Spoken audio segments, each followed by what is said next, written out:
Alright everyone, Curtis from The Pitch Control here, and today I'm going to be doing part 9 of my record collection videos for you guys. In these videos, I'm going to be showing you my records from A to Z, so I'm going to be showing every single record that I own, every single record that I bought throughout my life. If I do buy new records, I'm going to be showing them in different videos. Hope that explains everything. Let's get on with it. The first record I want to show you is Chelsea Wolfe, The Grime and the Glow.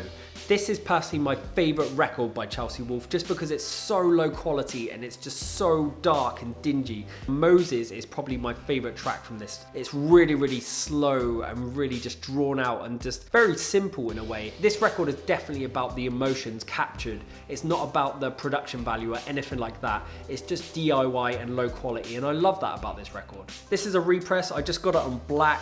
It comes with printed dust sheets with all the lyrics on one side, and on the other side just all of the song titles and a little bit of information. This is the first stuff I ever heard by Chelsea Wolfe, and the vibe she brings across is really dark and dingy and slow, and I really enjoy that. Next record is also by Chelsea Wolfe, and I can't pronounce this to save my life, so I'm not even going to bother. I'm just going to put it right here. People do consider this to be our first album as such because it's a little bit more on the high production value, even though it's still keeping it dark and dingy, and it opens up with this huge scream and it's really dark, but then it does tend to go into that more of like that progressive, really sort of psychedelic shoegaze vibe on there. But yeah, this record is absolutely incredible. I really do love it. It's one of those records that you keep on going back to and listening to because it's not individual songs, it definitely flows through really beautifully.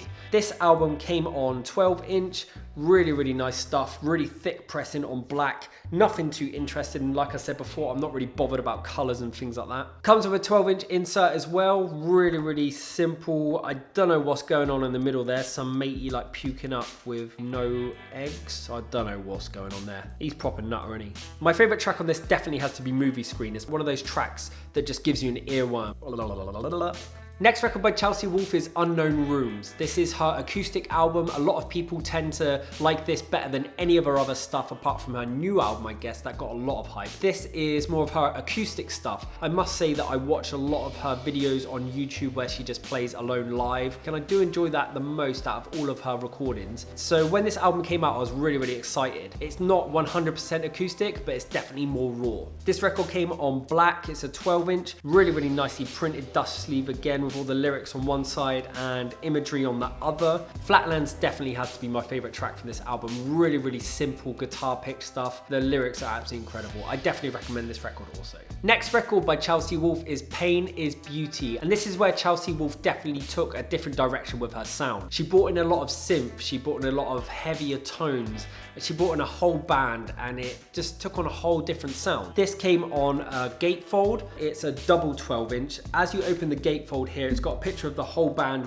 really blurred out with some sort of like white void on the left hand side here, which is kind of nice. It's kind of arty. On the back, you've just got all of the song titles really nicely laid out again, and on the front cover you've just got a picture of Chelsea Wolfe. The first record, as you pull it out, is another picture of Chelsea, really blurred out and really dark, and on the other side all of the lyrics to all of the songs. And on the other 12-inch you've got some sort of gathering of people, silhouettes with a void again with another photo stitched together. Chelsea Wolfe definitely took a different direction on this record. She brought in the whole band. It's a lot deeper and a lot thicker sound to it. So definitely go and check out this record if you're into that more of the thicker sound where she brings in a lot more synth and a lot more band vibes. But if you're into the more of the simple stuff, then definitely stay by Unknown Rooms or maybe her demo stuff, because that's more of the rawer, more darker Chelsea Wolfe. Next record I got to show you by Christian Cosmos, and this record is a side project by Dominic Furno from Purient.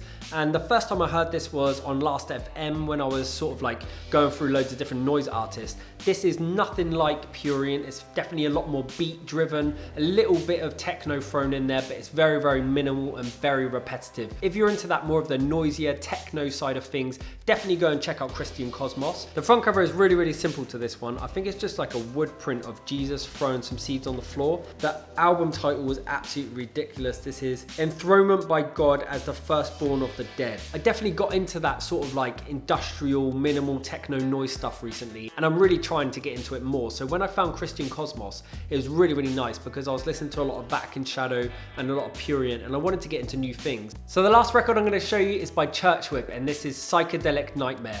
If you don't know Church Whip, they're a really black metal inspired D-beat band. Really good stuff. Very dark and very fast. Loads and loads of solos thrown in there. If you know merchandise, or if you know the newer band on Death Wish, which is Death Index, you'll know the frontman for that played in Church Whip. He played bass in that. This is a 12-inch record. It came on black. On the center labels here, it's nothing too special really, just really dark and very simple. It folds out into a huge poster which has the Church Whip logo in the bottom there, and it's got all of the lyrics, very traditional sort of black metal style thing going on, all black and white, really Xerox printed. Definitely go and check out this record. It's really good stuff. Check out all the records I've showed you. All the links are down below in the description box. Cheers for watching this video, guys. If you did like it, make sure you give it a thumbs up. The button's right down there. Subscribe to my channel if you liked it. Share it around with all your mates. Don't forget to add me on Facebook, Instagram and Twitter. All the information is in the end card and in the description box below.